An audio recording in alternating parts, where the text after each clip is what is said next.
Hello, everyone, and welcome back to Fan Behavior. I'm Zoe, here with Hannah. Hi, I'm a little tangled in my cords. Oh, tangled. I thought you said tingled. No. I was like, what? Lot to talk about. Wow, yeah. I'm going to keep tabs on my phone just Appreciate because that. obviously people know this. We record right after the race. The race ended about half an hour ago. So just in case anything happens post-race, I will keep tabs. Okay. But before we get into all of the race stuff, anything pre-race, there wasn't a whole lot to talk about. I didn't feel like This there was is a the lot. first week, so I don't know how much you are aware of this, but this was the first week with the front wing rule change that has been implemented, and a lot of people were saying, you know, this is really going to cut into McLaren's advantage. This is going to level the playing field. And for those who don't know, basically, like, the directive was that now the wings are not allowed to flex quite as much as they were before. And it became apparent that McLaren had, you know, it wasn't cheating or anything. And every team had to make adjustments. It wasn't just McLaren, that they had done the best job, let's just say. And so then they decided they needed to roll back that. And so all the teams had to change that part of their wing, but it didn't seem to matter much for McLaren. They were totally fine. Yeah. So anything else you want to talk about before we get into qualifying? I feel like there wasn't. Yeah, there wasn't a whole much. lot. I mean, that's the thing with the triple header is you kind of just 1 week to the next week I feel to like the the next only week. like race drama was like after the Indy 500. So yes, F1 was a little quiet. Yeah, that's for certain. Okay, so we also, and we'll get into this more. I think we should have a whole section on Nico Rosberg being a part of the broadcast because Absolutely. lots of opinions. I've seen, you know, we texted about it briefly yesterday. I've kind of had not a change of heart, but like I'm seeing things in a different perspective based off what other people have been saying. But I want to save that conversation. Okay, great. So the first thing that I noticed, the first thing that I wrote down was in Q1, Franco had his problem in the pit lane and he was stuck and everyone had to pass him. And it just hasn't been a great few weeks for Franco. No, it certainly hasn't. At all. No.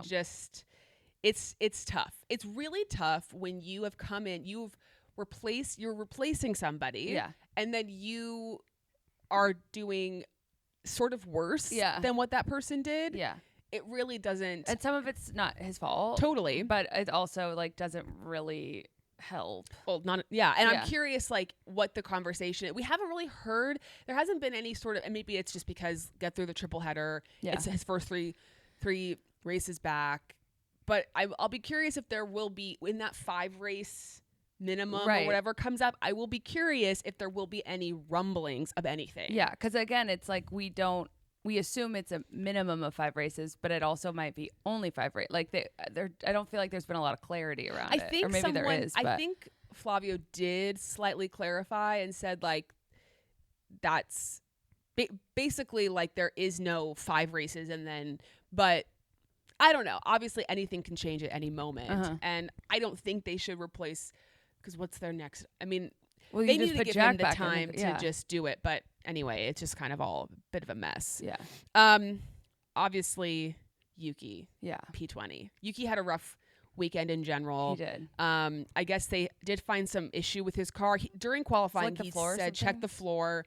I don't think they had come to any sort of conclusion during qualifying. And then after he finished his lap, which put him P20, he said that was a clean lap. And I think the drivers know, they know when a lap is good or bad. Yeah. Right? Like they can feel it in the car. And I think what Yuki was trying to say is like that felt good, but it's not reflective. It's not reflecting itself on the timesheet. Yeah. So something's is wrong off here. Now, who knows what that is? It's not great. I mean, certainly not great to be qualifying P20 in a Red Bull.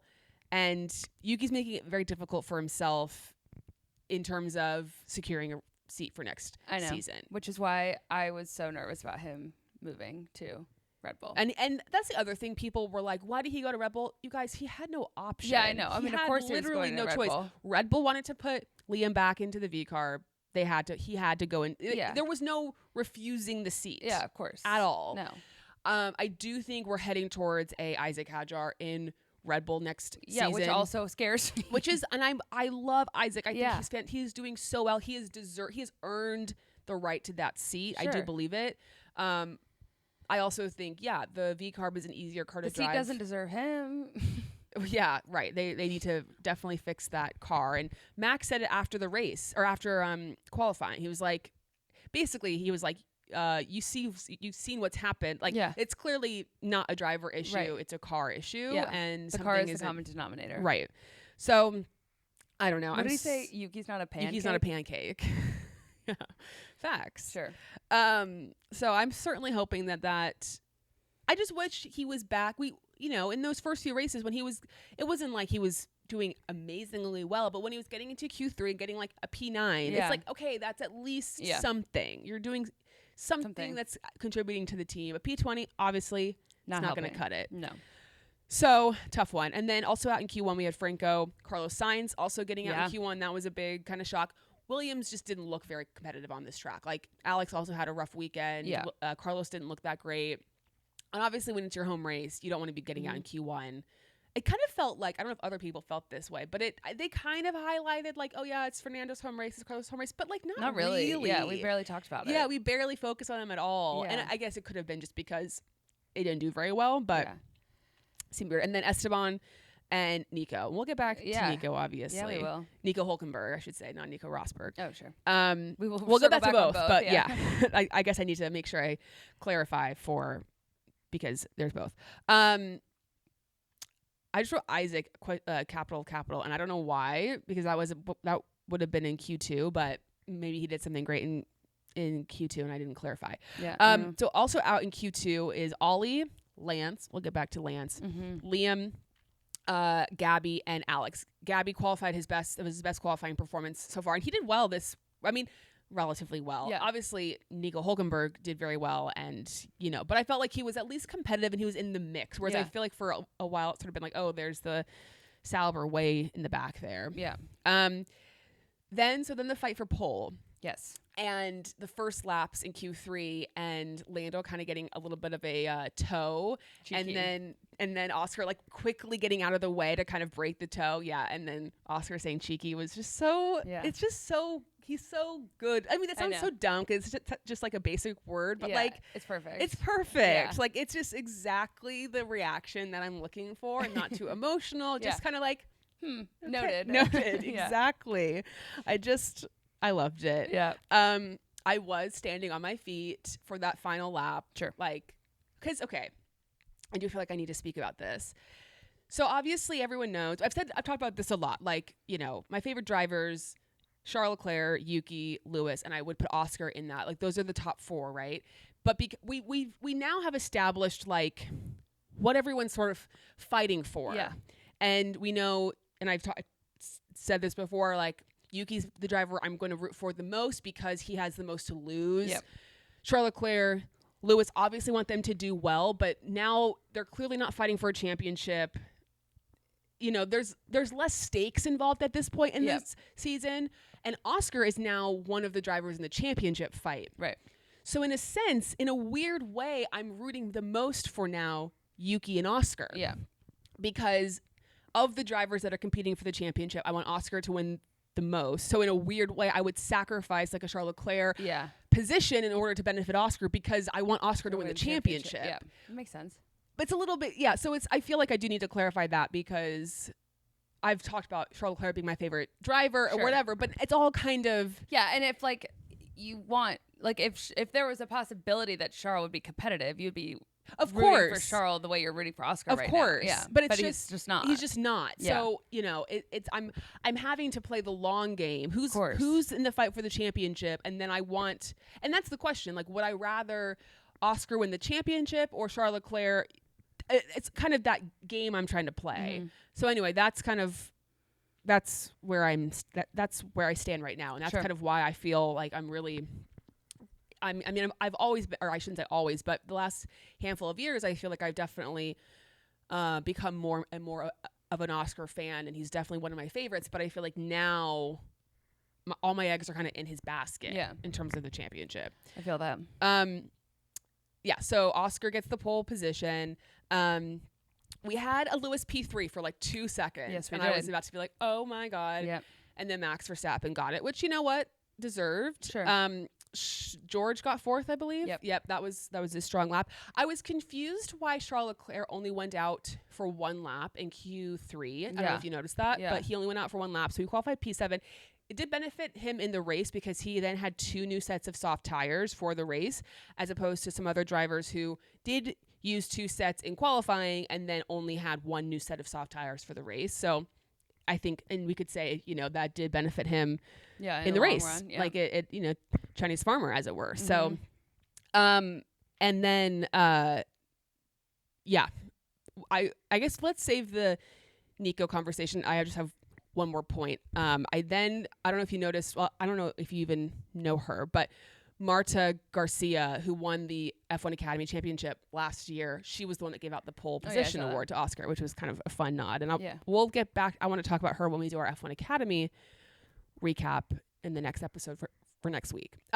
Okay, let's talk about Nico Rosberg. Okay. Because as we've always said, when it comes to him commentating, like there are strong opinions. Yeah. People love him or people hate him. Totally. We get it. We've said we are pro Nico Rosberg podcast, and we appreciate all the pros and cons that come with the Nico Rosberg experience. Yeah. We've also said that we could not handle 24 races of Nico Rosberg as a commentator. No. He is perfect as a 1 or 2 race weekends a year. He comes in, he creates a lot of chaos, and then he ditches. Yeah. But he is not he's not a sustainable color commentator. No. We couldn't do this for the whole season. But as a person that comes in, to me, and I think to you too, love. A+. Yeah. Now, here's the thing. I texted Hannah during qualifying, and I just said, and this was my read on it. I felt like there were certain comments that he was making that were kind of a little bit, not harsh towards Lando, but a little bit like, I just got the sense that he was being a little tougher on Lando than he was on Oscar. But then I was looking through like social media, and a lot of people were saying, "Oh my God, Nico hates Oscar." Like Nico's making all these comments that are more pro Lando than pro Oscar. Now he did say this one quote during qualifying. He said something like, in Barcelona, he's speaking about Lando, and he was like, "In Barcelona, you kind of have to be in a flow state, kind of get like rhythm." And he said, and unfortunately it looks like Oscar is in that flow now, or something to that effect. But he said unfortunately. And I think there were a lot of people that were like, unfortunately for who? Like why would you say that? Like that's showing that you're like pro Lando over Oscar. Now I don't need to defend Nico Rosberg, and I don't know if he was he saying like way? Unfortunately for Lando. That's what I think he meant, unfortunately for Lando. Obviously, he needs to probably be a little bit more careful with the words that he uses. But everyone's also picking him apart because they don't like him. Well, or you are a fan of whoever, and so you're like, it's just a natural thing. If someone's coming against your favorite driver, you're going to be more defensive about it. Now, I'm an Oscar fan.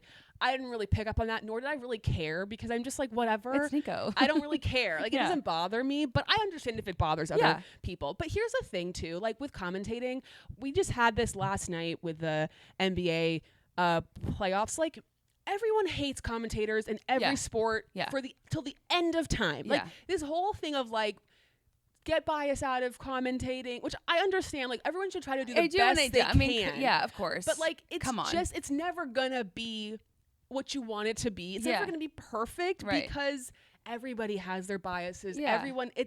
Emotion comes through. Everyone likes different things with commentators. It's just how it is. Yeah, you're hard pressed to find any media of any kind that's unbiased. Yeah, or that is like universally liked. Yeah.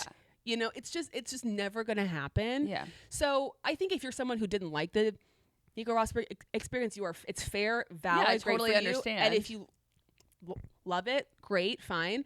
I did think, so I saw a video that our friend Dev posted on TikTok, and she's a big Nico Rosberg fan. It was so perfect. I was like agreeing with everything she said, because her point was basically the great thing about Nico is he will say whatever he's thinking. Yes. There is no filter. He doesn't he will be like, that's bad, that's good. Or like when Alex had his little thing, I can't remember what it was about in qualifying. He was like, Alex, come on. Like, yeah. he When he was saying that Haas did it on purpose, Yeah. like slowed down his lap. He's like, be so serious. Like, they did not know that you were there. Like, calm down. And she also said too, like, he will even do things to, like, you know how sometimes commentators, it's like the back and forth.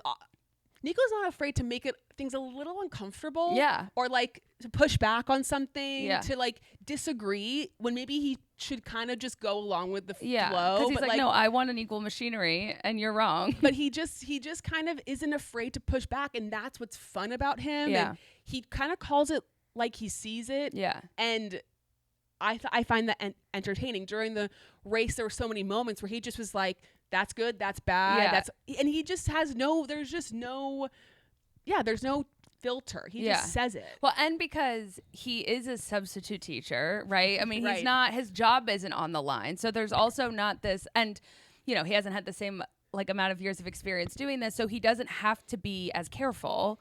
He's been hired because he's Nico Rosberg, not in spite of the fact that he's Nico Rosberg. That's what Dev said too. She was like, he doesn't need this. Like, he has a bunch of business, other things going on. Like, he just can come in, say what he wants, and then he can leave. Like, and to me, I find it hilarious and I enjoy it so much. It gives me great joy. That's a personal preference. And I think part of what I love about it too is like Crofty having to manage Nico is one of the best things. Like, all right, Nico, because this is what you're doing this weekend, why don't you go ahead and tell us about this lap? And he's like, okay, I will. Dead air.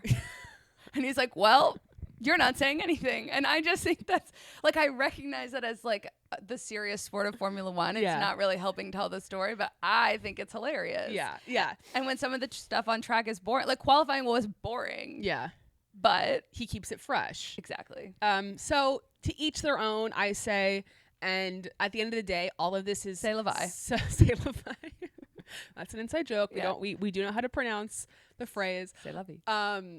And at the end of the day, we always said this, announcing is subjective. There is no right or wrong answer. That's the other thing that pisses me off is people will act like there is a right, like it's just all subjective. Yeah. And also, like, I love to yap, obviously, where we have I could never be a commentator. I mean, your entire job is to fill time, like the whole time with chatter. To say the right thing, never say anything that's, it's and you're dependent on like what's being shown. And, one of the things that I was talking about today is like, man, they really love to show a replay 20 minutes after it happened. Yes. Like those kinds. And like, they're just trying to keep up on it. Like, I could never. Yes, it would be very challenging. So anyway, I just wanted to touch on the Nico experience because I know there were lots of opinions, feelings either way. Yeah.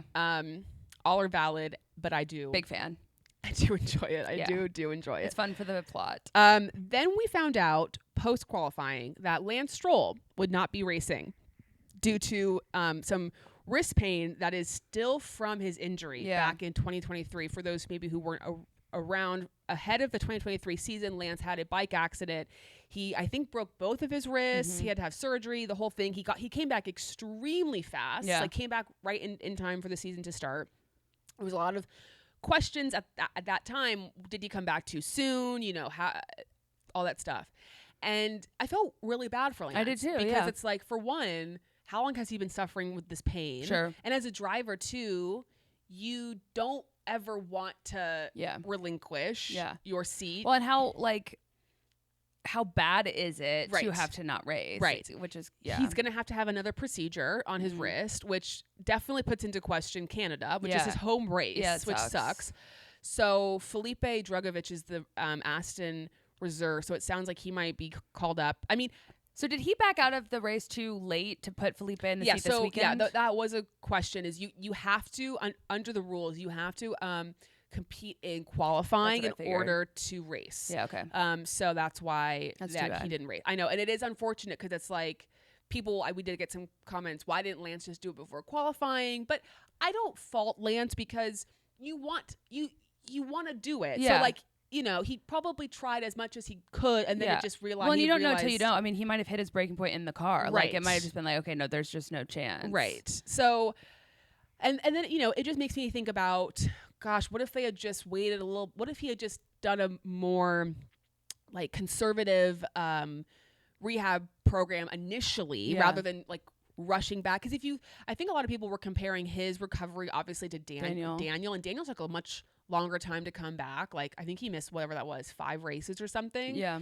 And I don't know if he had pain in his wrist prior, after once he got back, but I just wondered, if Lance had taken a little bit more time and initially would he still be in this position? And maybe it's a good reminder for drivers going forward, like, even though you want to get back in the car as quickly as you can, sometimes it is better in the long run to just wait it out because you don't want to have a bigger issue happen down the road. So anyway, hope Lance does, gets better quickly and the procedure goes well. And it just sucks that it's happening right before his home race. That sucks. Yeah, it does suck. It really sucks. But anyway, hope everything goes well. Best wishes for Lance. to Lancey. Yes, exactly.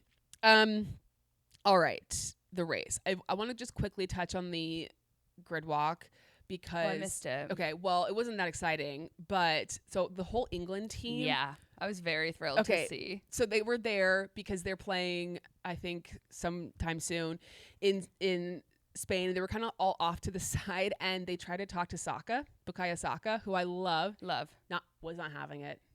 Was basically like, no. He turned them down. I was kind of shocked. Wait, Sky Sports was trying to talk to Yes. Oh, I thought you meant okay. That's too bad. I know. I thought you meant like the other soccer players were trying to talk to Saka. I was like, I'm confused. Aren't they all friends? No. Wait, what a shame. I know. I Who think was Nico doing the grid walk? Nico and they talked to Harry Kane, who's the England captain. He definitely. It was funny. What? Yeah.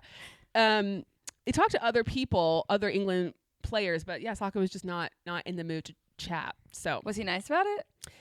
He was just kind of. It was kind of one of those like situations. Don't talk to me. Yeah, kind of just like, no, I'm not talking. Whatever. It was, but anyway, I just wanted to point that out. I still don't like. I'm sorry.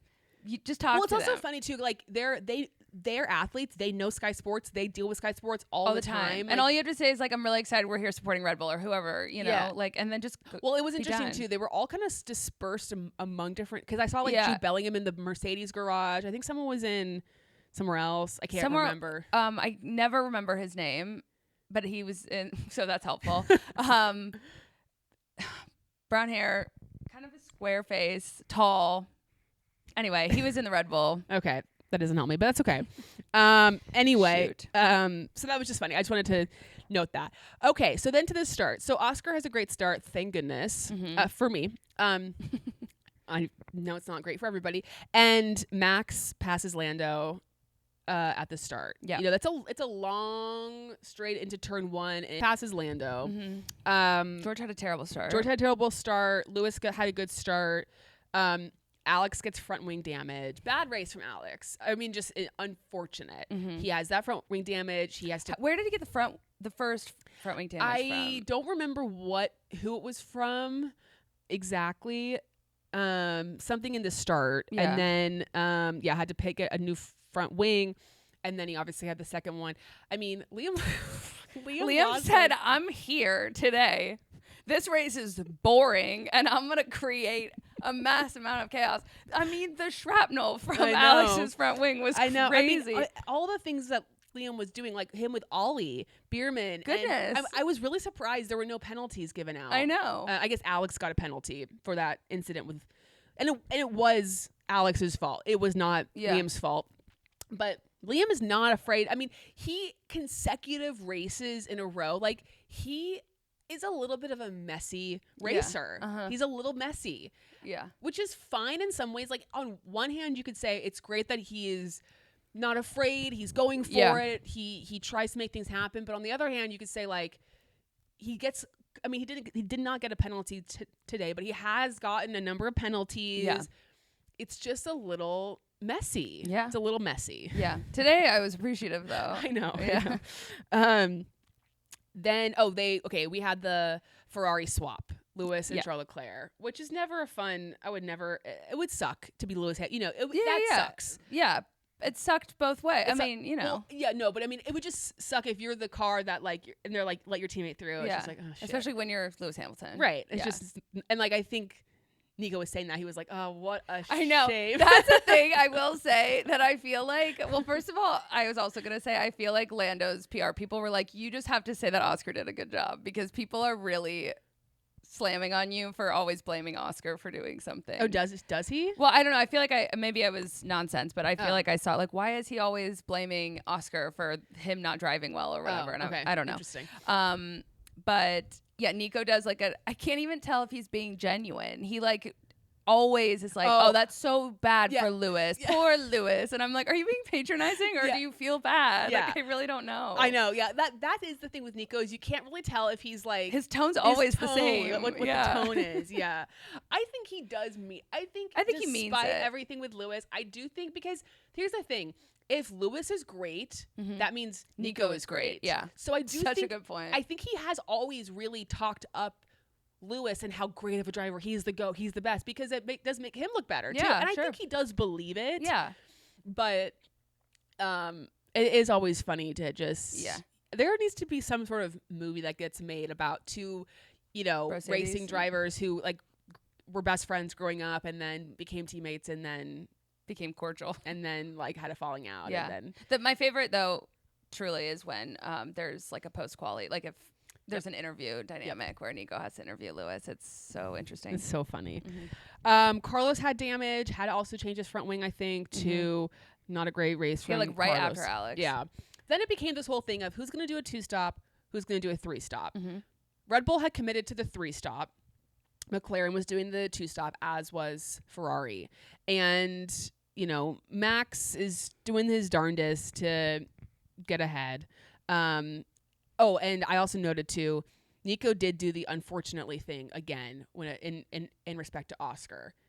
He did say like, unfortunately, Oscar is blah blah blah blah blah better. But I think again, I don't need to be like defending. I don't care, but I do think he meant like unfortunately for Lando. Yeah. I could be wrong about that, but that's just what I was.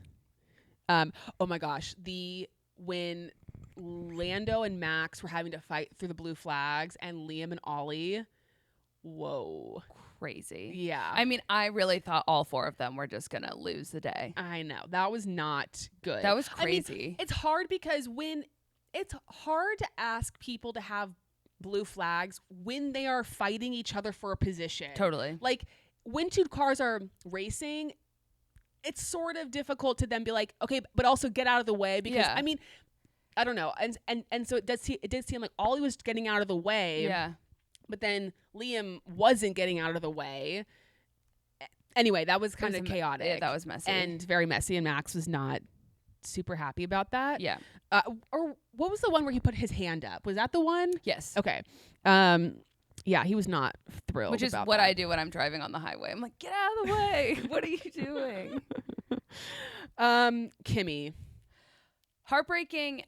And also, first of all, felt really bad for him. Loved everything that came afterwards because that's when things really started to heat up. And I was also beyond grateful that it was an engine failure. Nico was like, thank God. Yeah, that was, he was just like, I hope it wasn't driver error. Oh, good. I was like, okay. Well, and I did also lock in because he said that the Mercedes big boss was there. And so I was like, oh, I really hope that Kimi didn't screw up in front of the big boss. Yeah, that's funny. That was funny. Yeah. Yeah, he was like, thank God. It was car failure. It's like he saw some memory of his own like flash or through like his mind.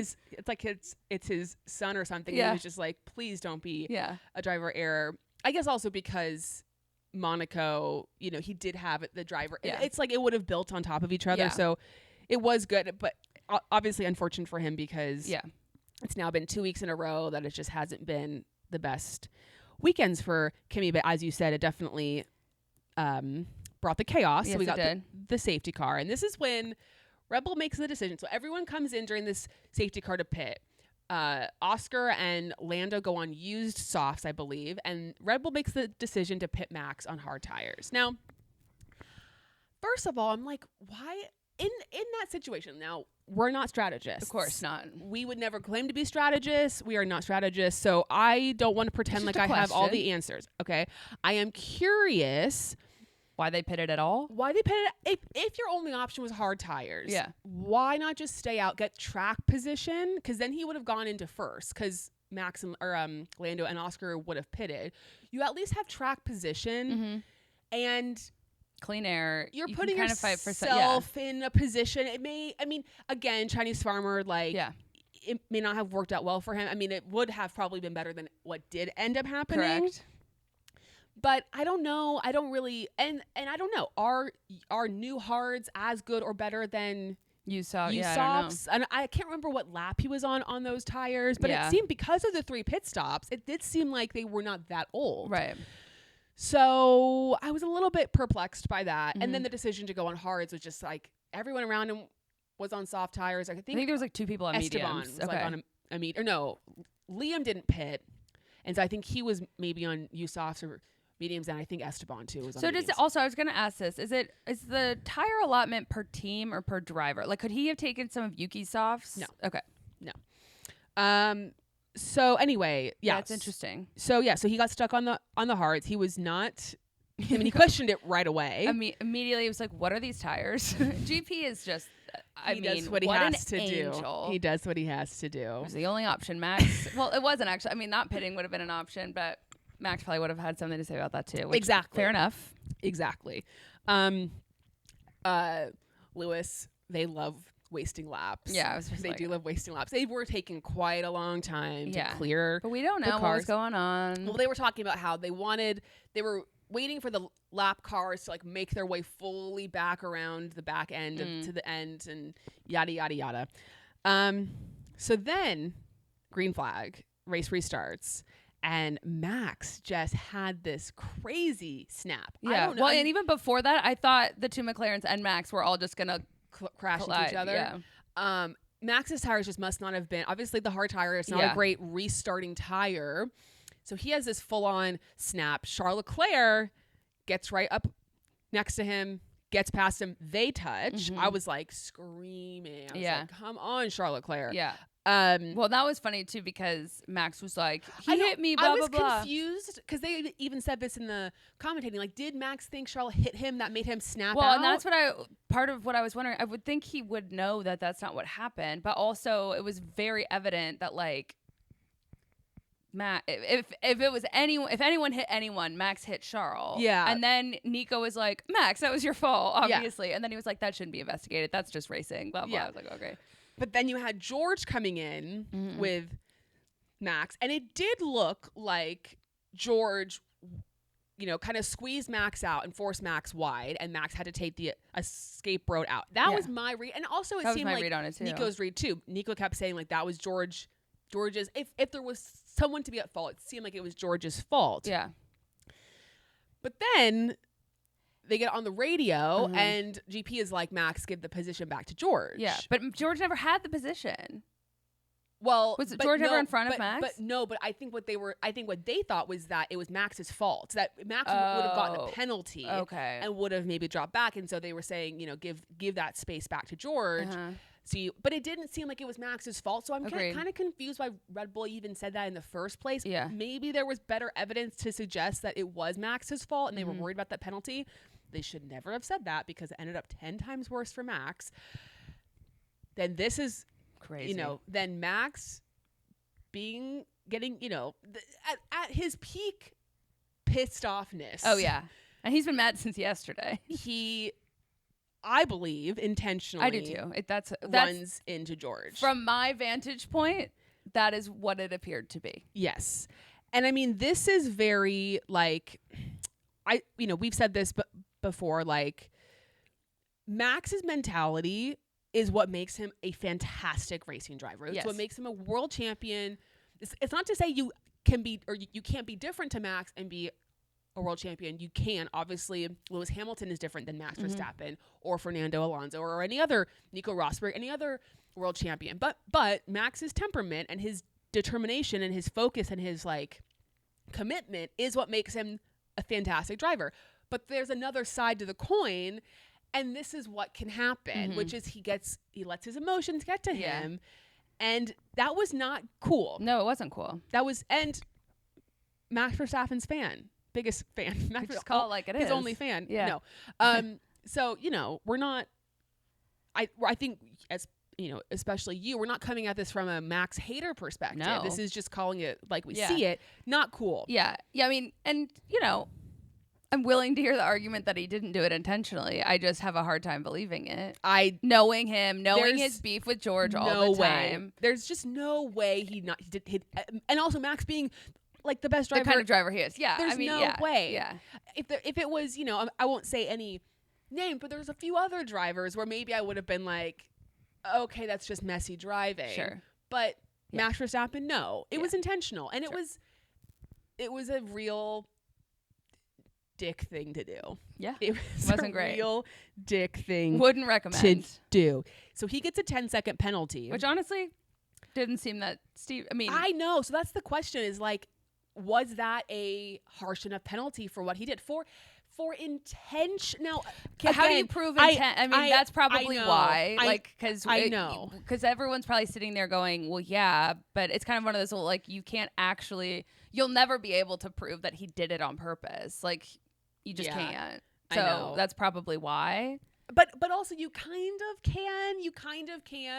I think it can become clear. It's not even intent. It's just reckless. Yeah, You're being reckless, whether it's intentional or non-intentional. You were being reckless. Mm-hmm. And so I thought it was going to end up being a grid penalty for the next race. I felt like 10 seconds, okay, in the race. I do feel like a grid penalty is kind of warranted for that.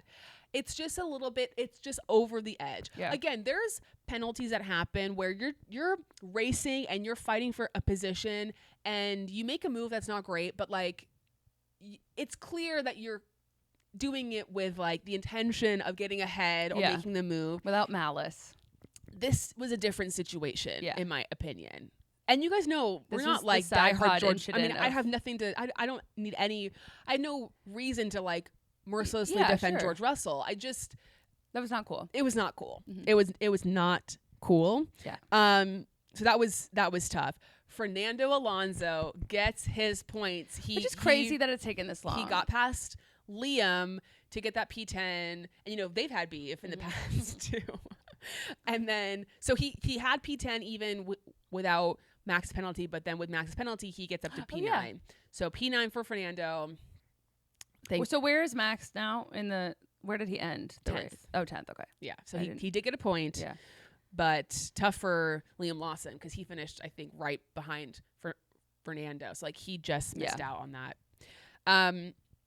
So yeah, just really, I'm curious what other people think of the Max penalty and just sort of that whole situation because of course there's going to be tons of opinions. Yeah. Everyone's going to blah, blah, blah. Your biases are going to show up. It's okay. Everybody has it. But I'm curious what other people think because it's very, I don't know. It's kind of the first time we've really seen, maybe not the first time, but it feels like it's the first time in a long time we've seen that kind of situation play out on track. Where it's like, you hit me, I hit you back. It's like bumper car style, Oscar Piastri wins the race. Fantastic. I was nervous. The only thing I didn't love I was nervous about in terms of the safety car restart was I was like, oh, is this going to affect Oscar's win? Because he was comfortably ahead. Mm-hmm. And I was like, once you have a safety car, you all get bunched up. And I was like, oh, I hope he can keep the lead and win the race. And thankfully he did. Thankfully for me, I'm now he being smiled like a lot today too. Nico Rosberg. He did smile a lot. His sister was there. I don't know if you noticed that. Mm-hmm. Well, at first I was like, who is this woman that they keep showing? And then I was like, oh, it's obviously Oscar's sister. Yeah. And yeah, he's back in the, or I guess he was in the lead of the championship anyway, but now his lead has been a little bit extended. I'm also, just before I forget to talk about it, Williams is 5th in the constructor standings. I know. That's so amazing. Ferrari also is now in 2nd, which is crazy considering how much we've been like, what's going on with Ferrari? They're still constructor really sneaks up on you. Right. And that's the thing is Charles Leclerc has 2 podiums in a row. Like Lewis, I think because of the penalties, he finished in like 4th or 5th, maybe. I think behind George. Or no, behind Nico. He's behind Nico. I was going to say something else about Max and... Oh, and the other thing with Max's move on George, it was just so short-sighted because Max went from a guaranteed, at least a 5th place. 5th. Yeah. To then 10th. Like that's a 9-point swing right there. And, it's stupid. Yeah, it's a little short-sighted. He's a little mad this weekend. Yeah. So he's got to kind of lock it back in. As we said, the consistency is key, and these are the kinds of things that could end up making the difference. Champions, yeah. Exactly. And Max should know that. Yeah. He is the champion. Charles Leclerc podium. He seemed much happier this time around. This was a earned podium. Yeah, you know? And he even said, like, we would have gotten fourth if it wasn't for the safety car. So thank goodness. That was silver lining for me in terms of the weekend, and obviously Yuki's terrible performance and whatever. Yeah. I mean, Oscar too, but I was happy to see that. Nico Hulkenberg, P5. So excited for him. Really like snuck in there. Obviously, you know, started in 15th, made his way through. I mean, that is a impressive drive from him. So in the car he's in too. And also like this, you know, we get a Williams P5, we get a Stake P5. I mean, you know, we have V-Carb fighting in that range. Alpine sometimes is up there. Like I like that it's kind of mixed up like that. Yeah. We did have Isaac. I'm not sure where he finished. Do you know where he finished? Well, 8th, so now 7th with a penalty. Great performance from him, obviously. Then I was just dying for the cool down room because I was show us the Max and George. Like, we need to see it. I want their reaction, you know? And we're just like going through all the little highlights and stuff. And then they show it. And you can tell they're both kind of like, they're all like yikes, but also we can't say too much, you know? Right. But then Lando saying, I've done that before in Mario Kart. Hilarious. Very good. Like, that's just funny. That's a funny line from Lando. And I should also say it was good from Lando to like get back that P2, obviously from Max. And it did seem like the 2-stop was probably the better strategy, even though Max seemed to be kind of, I don't know, that just seemed to be like the preferred. And also with the safety car, it kind of like eliminated the benefit of the 3-stop. So yeah, anything else from the race we wanted to touch on? Any other like drivers or not really? Oh, well, I was just really excited. Well, and this was actually in qualifying, but Fernando's woo was just woo. I was like, okay. So I'm excited for him. Points. I just I need him back in the conversation. I miss him being on the podium a little bit. Yeah. Oh, and this is interesting too. Max is now 1 penalty point from a race ban. Wow. Yep. Yikes. But his frustration at the team was correct, at least. The stewards agreed that a loss of control from George caused the contact at turn 1 that forced Verstappen off. So, you know, that was the team's. I mean, it's again, many things can be true. Yeah. Once, the team should not have told Max to get that space back, but also Max should have done better with his emotions at that moment. Yeah. You know, all things can be true at once. Yeah. But that's not great. Well, he's lucky he's still in points because, I mean, that like him doing that could have caused a lot more issues. Yikes. Okay, should we get... Oh, and this is also our last race in Barcelona. Next year, the race will be moving to Madrid. Oh, yeah. It will be a street race in Madrid. So, you know, I like... Are they alternating? Or I think it's just straight going to Madrid. What I appreciate about the Barcelona track is obviously you can't overtake, which is nice. And because it's so hot, the amount of pit stops they have to do and the whole tire strategy and the offsetting tires and stuff. I really don't like those tracks where it's like, it's a one stop, and like it's a parade. Or it's just like everyone can last on their tires for a long time, and there's not that like gamble of, oh, should we do 2, 3? I prefer those types of tracks where it's a little bit more up in the air. Yeah. Okay, fan and foe. You want to start with your fan? Nico Rosberg. I also forgot to have one, but we'll just use that. I mean, yeah, we will miss having you around, Nico, but obviously excited for Martin to come back. Yeah. My fan was, once again, V-Carb killing it with their Office video. I don't know if I know you're not an Office fan, but they did the clip, if you haven't seen it, from one of my favorite episodes ever, which is Michael Scott throwing a dinner party.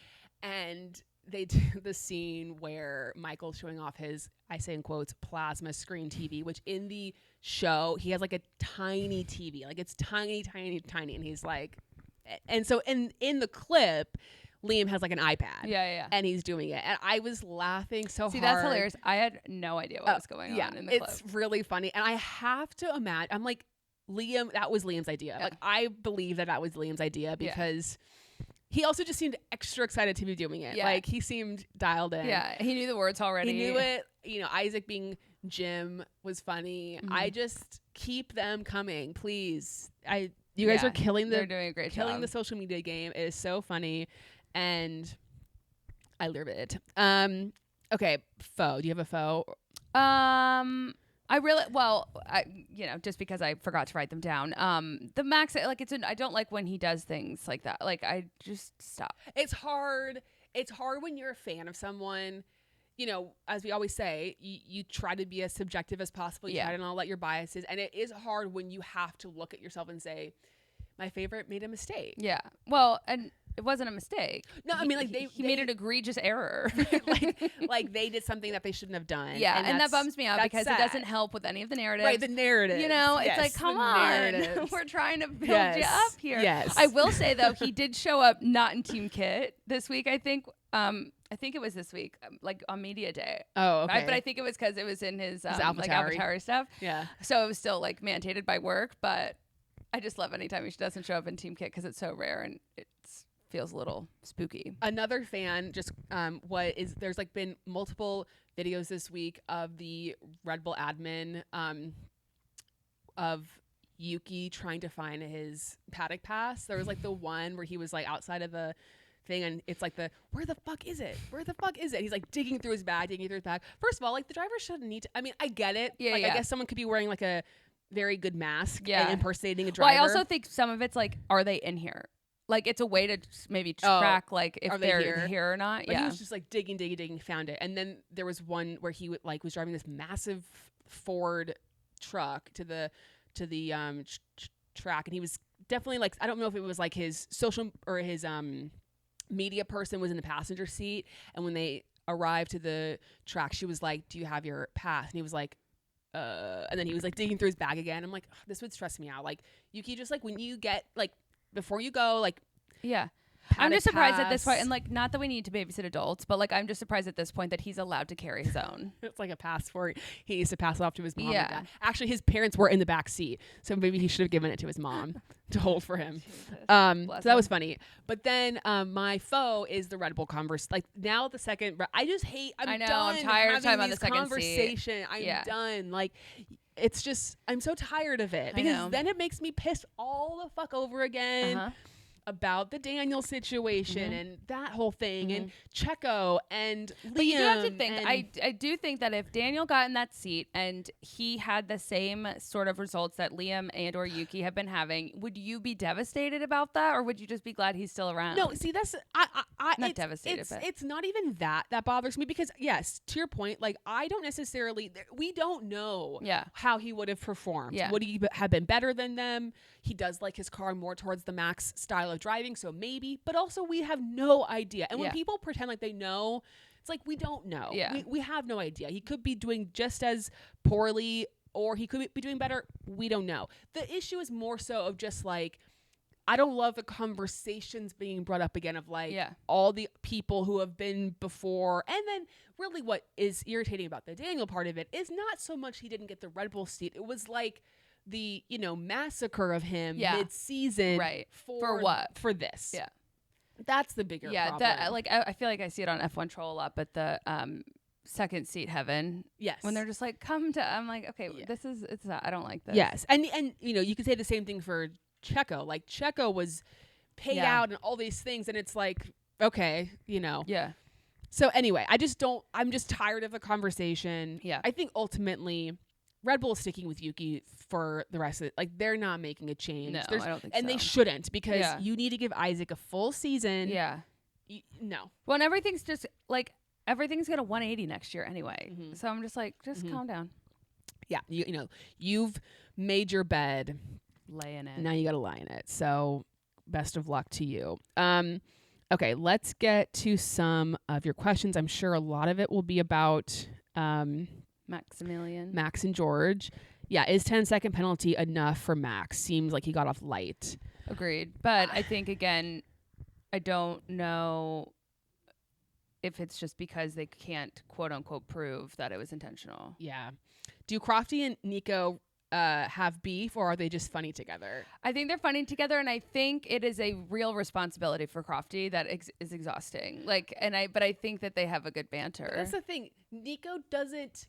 He is not going to agree with someone just to agree with someone. Yeah. He's not going to play along. He's going to tell you what he's thinking, or he's going to disagree with you, or he's going to push back, or he's going. And the other thing is, he's never afraid to ask the questions. He would be a great reporter, because he just isn't afraid to ask what he wants. Yeah, what he wants to know. Wants to know, or say what he's thinking.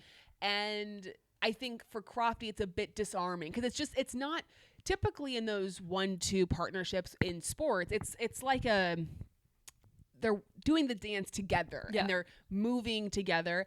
And with Nico and with Crofty, it sometimes feels like they're almost like battling each other. Yeah.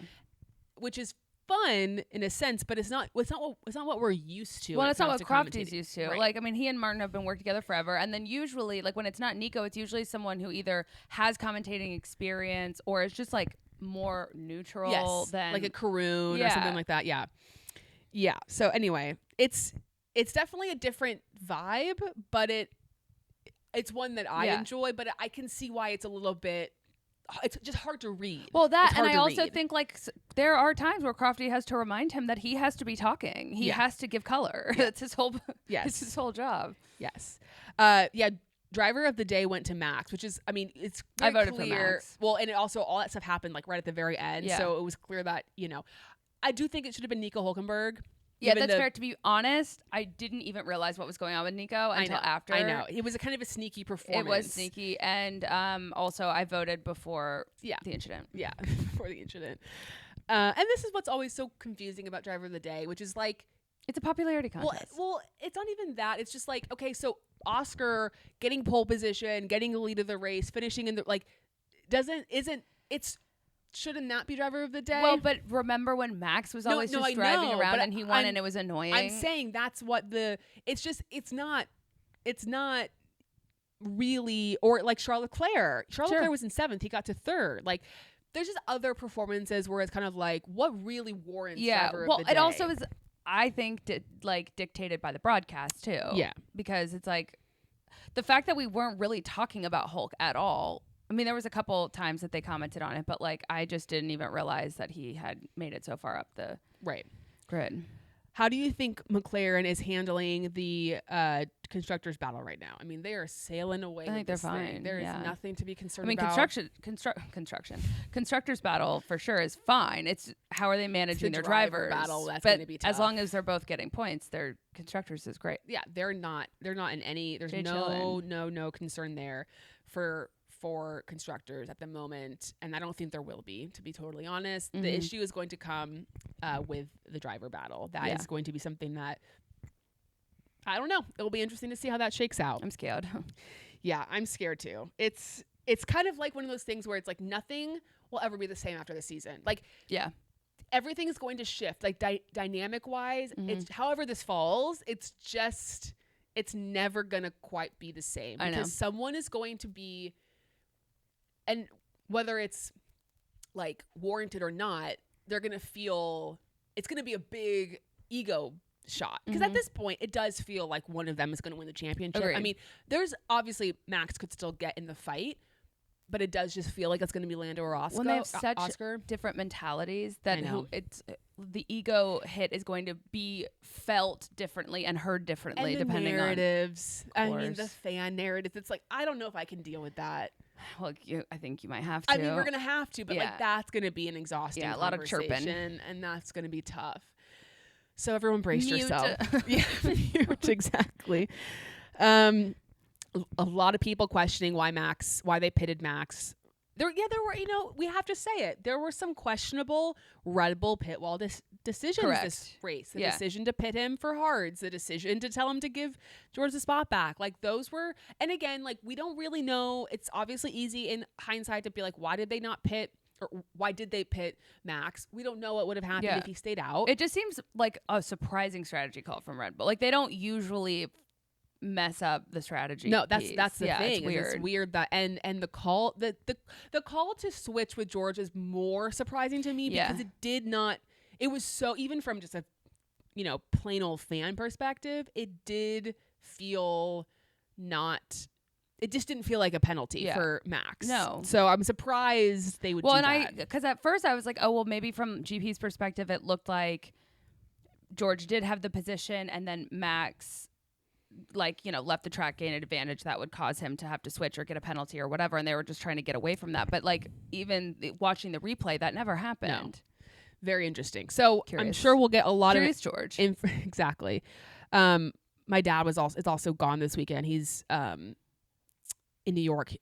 That's so long, I'll tell you. But anyway, he wasn't here to watch. That's too bad. I feel like he would have have really loved today, especially with the Nico. I don't know if he likes Nico at all. But the Max and George of it all would have been really fun for him to good news is now he only has to watch 10 laps of the race exactly. if he wants to catch up on it. Exactly. All right, so a little bit of a scheduling update. So Hannah and I actually, right after we finish recording this, are going to record our recap of the F1 Academy Netflix show. So that's going to come out a week from today when this episode drops. So you will have if you haven't watched it yet, you'll have a full week to catch up before one that episode a day recap. Yep, before the recap drops. Hannah's going out of town on a vacay, so that's why we're doing that a little bit in advance. And then for the Canadian GP, I'm going to have a guest on co-hosting with me, which will be great. A familiar face, I'm sure, for most of you guys. So that will be fun. So yeah, this is summertime. Obviously, like people, trips, vacations, whatnot. So appreciate you all rolling with us. But the good thing is you will get an episode. Yeah. And I will say too, there's a couple other weekends over the summer where we're going to have to pull in some substitute teachers. So if there's anyone in particular you'd be interested in hearing on the pod, Nico with us. Rosberg. Yeah, well, attainable would be friends. So let me know. good. That would be so good. That would be so funny. Yeah, but he can't be a substitute teacher. Like, we would both need to be here for that. But it would be so funny if he was a substitute teacher. Like, that would just be funny for the bit. Yeah. Anyway, I feel like you'd have to fill in for me because the Chaos King. So end of the triple header, week off next week. Kind of relieved, to be honest. It was a good. What was fun about it? We had a different race winner every single race. That's so true. Which is fun. Max, Lando, and Oscar. So that is fun, and hopefully we'll just get more people winning races. Yeah, Charles Leclerc, please. And keep this ball rolling. All right, guys. We'll see you next week. Enchanté.